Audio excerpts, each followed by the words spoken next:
Anti-Pope Francis recently appointed a notorious proponent of homosexuality named, quote, Father Timothy Radcliffe as a consultor to the, quote, Pontifical Council for Justice and Peace. Francis also recently sent out a video message in which he admitted that his teaching was, quote, perhaps a heresy, immediately before he proceeded to teach that heresy and blatantly deny Catholic dogma.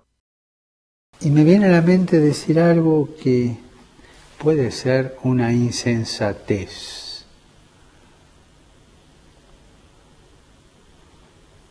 O quizás una herejía. Francis has also taught that it makes no difference whether one is Catholic. He has rejected converting atheists, Jews, Protestants, etc. These and many other actions leave observers of Rome in our day shocked and amazed by what is happening there and by what has happened to what they think is the Catholic Church after Vatican II. However, what multitudes fail to realize is that this reaction is a direct fulfillment of Apocalypse 17:8. As our videos explain, the Apocalypse prophesies that the end times beast will be a new version of the pagan Roman Empire. We are living through the fulfillment of that prophecy. The beast that was and is not, that is, pagan anti-Christian Europe under the Roman Empire, which was eventually replaced by Christian Europe, has returned in a new form, that is, as pagan anti-Christian Europe under the European Union. The recent same-sex, quote, marriage of the Prime Minister of Luxembourg, as well as Ireland's embrace of gay, quote, marriage, two formerly Catholic countries, are just more clear examples of Europe's pagan transformation in the final days in fulfillment of apocalyptic prophecy about the beast returning. That is, about pagan Europe under the Roman Empire, which was replaced by the reign of Christ in Christian Europe, returning in a new form, as pagan Europe under the European Union. St. John's description of the woman on the beast in Apocalypse 17 also precisely matches the description of the woman Europa in Greek mythology.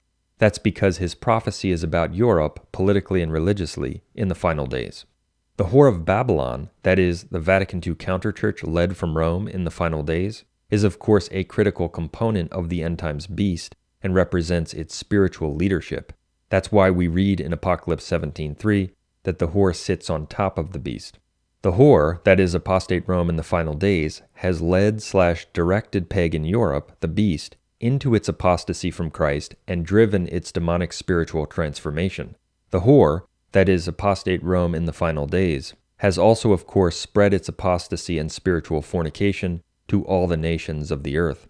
All the nations have drunk the wine of her fornication. The veneration of the image of the pagan Roman king who claimed to be Lord and God and brought idolatry into the empire, that is, anti-Pope John Paul II, is another crucial aspect of the prophesied end times beast that mirrors what happened in the pagan Roman Empire. That's covered in detail in our videos. However, in this video, I want to draw people's attention to the, quote, wonder the Apocalypse mentions in regard to the followers of the Whore of Babylon and the beast. We are currently witnessing that prophesied wonder or amazement in all sections of the beast. The actions of Rome after Vatican II have caused tremendous dismay among, quote, conservative followers of the Vatican II sect. The scandals, the modernism, the crackdown on tradition, the failure to discipline dissidents, the liturgical revolution, the heresies, the abandonment of traditional Catholic teaching, the unbelievable things they see coming from Francis, etc., have left them astonished, disturbed, and confused. They are shocked to see what's transpiring in Rome and what it has spread throughout Europe and to the rest of the world. For example, the media doesn't help at all because the media is on the other side and uses the Pope's words to bash Catholic activists in America and all over the West. We have sometimes been shocked by things that we have heard. This is the dominant reaction of so-called conservatives in the post-Vatican II period to what has happened. They simply can't explain or understand it. They are utterly confused and perplexed, and they don't know where it's all headed. They can only wonder with astonishment and amazement and think, what in the world is going on? It's as if the Catholic Church has gone pagan. Why is this happening? While I could expand on this point with many examples of how people are reacting in this way, it suffices to say that this reaction is exactly what the Apocalypse refers to when it prophesies the astonishment/wonder/disturbed amazement that comes upon the followers of the Whore of Babylon and the beast. It's exactly what's referred to in Apocalypse 17:8, quote, "And the dwellers on earth, whose names have not been written in the book of life from the foundation of the world, shall wonder, to see the beast, because it was, and is not, and is to come." End quote. The word in the Greek in Apocalypse 17:8, translated in numerous versions as "shall wonder," is thaumastesontai. It's from the verb thaumazo, meaning "I wonder, I marvel." In Apocalypse 17:8, thaumastesontai could also be translated as "they shall be astonished/amazed." The verb thaumazo can mean to be extraordinarily impressed or disturbed by something. See BDAG page 444. Therefore, thaumazo doesn't necessarily signify amazement in a positive way. It can refer to positive or negative amazement. In fact, before the angel explained the mystery to St. John, that is, when he had only seen a vision and before he understood the facts involved, he was also wondering with shock, astonishment, and disturbed confusion when he saw allegedly Christian/Catholic Rome in the final days acting like pagan Rome. Quote, "When I saw her, I wondered great wonder.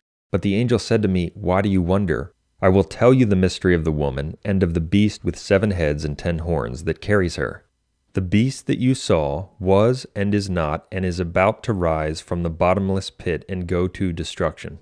And the dwellers on earth whose names have not been written in the book of life from the foundation of the world shall wonder to see the beast, because it was and is not and is to come." End quote.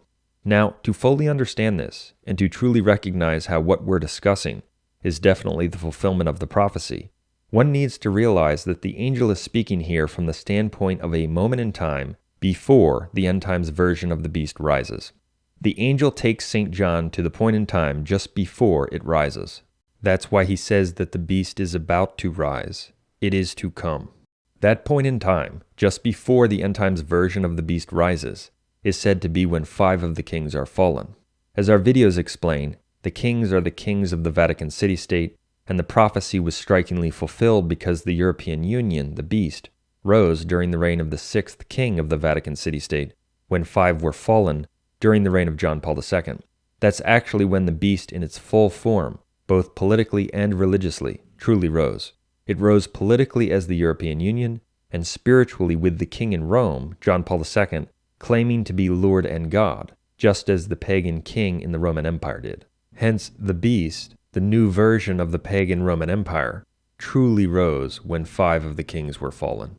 For absolute proof that John Paul II claimed to be Lord and God, throughout his anti-papacy, starting with his opening homily, see our video, quote, St. John Paul II Exposed. Since the angel is speaking from the standpoint of just before the end times version of the beast rises, he says that the beast is not. The beast is not at that moment in time because the new pagan European empire under the European Union has not yet formed. It is about to form. At that point in time, therefore, the pagan Roman Empire beast was. It existed in the past and had been replaced by Christian Europe. That's why the angel says that the beast was and is not. But the angel continues. He says the beast that was and is not is going to come. The beast is going to come back in a new form, and when it does, the people shall wonder. They will be shocked, confused, disturbed, and astonished to see what it's doing in Rome and in Europe. Now, consider that the pagan Roman Empire beast, which dominated the European area in its time, was simply called Rome. Even to this day, in books and articles, people refer to the Roman Empire as a whole and to the things it did simply by the name Rome. Rome built roads, Rome did this, Rome did that, referring to the empire as a whole. The term Rome, therefore, truly represents both the capital of the empire and the empire as a whole. That's because the beast, the empire, was a Roman one. It was led by Rome. Hence, it's absolutely true to say that the beast that was, simply put, is pagan Rome. Understanding that, think of the prophecy this way. And the dwellers on earth whose names have not been written in the book of life from the foundation of the world shall wonder to see pagan Rome, because it was, and is not, and is to come. Do you get it? St. John's prophecy is about Rome losing the faith and becoming the seat of the beast. The entire prophecy is about what has happened in Rome after Vatican II and what we are seeing right now. That transformation of Rome, of course, had ramifications for all of Europe and the world. When one understands that the prophecy is about Rome becoming pagan or losing the faith, one can see why it makes perfect sense that the people who are following Vatican II Rome, the beast that has risen there, are wondering. They are perplexed, astonished, and shocked to see Rome, which they expect to be Catholic, acting pagan. That's the fulfillment of the prophecy. The entire post-Vatican II confusion and revolution is referred to in this verse. Moreover, the prophecy is strikingly accurate because the wonder or amazement at the beast and the whore is not only present in the quote conservative elements of the counterchurch, it's also present in the liberal sections. For example, those who support the homosexual agenda, who clamor for approval for second quote marriages, etc., are astonished to see quote Catholic Rome now speaking their language.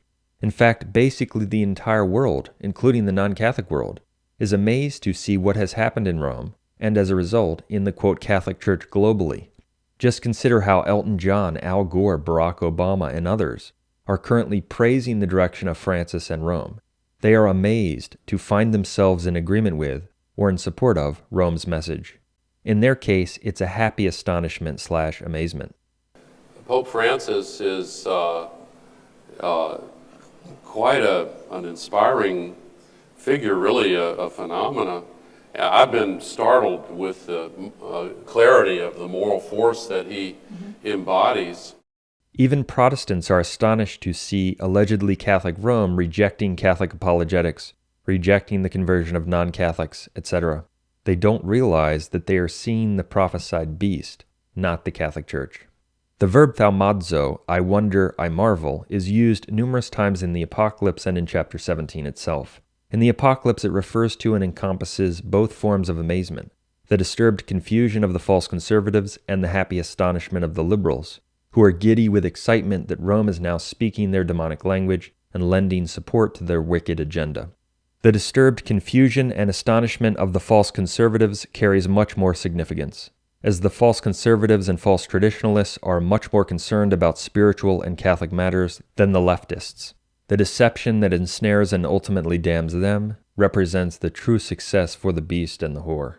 Since the false conservatives and false traditionalists who follow the beast and the whore are unable to see the truth of the situation with the eyes of faith, which they would if they accepted God's grace and embraced the true positions, they are at a loss to explain what's happening. They are left shocked, bewildered, disturbed, and confused to see allegedly Catholic Rome acting like pagan Rome. They wonder as they follow the beast. However, true Catholics in our day, who have the true faith and are armed with the proper information, don't wonder. We realize that Francis is not the Pope, but an anti-pope. We realize that the Vatican II sect is not the Catholic Church, but the prophesied whore of Babylon and part of the beast.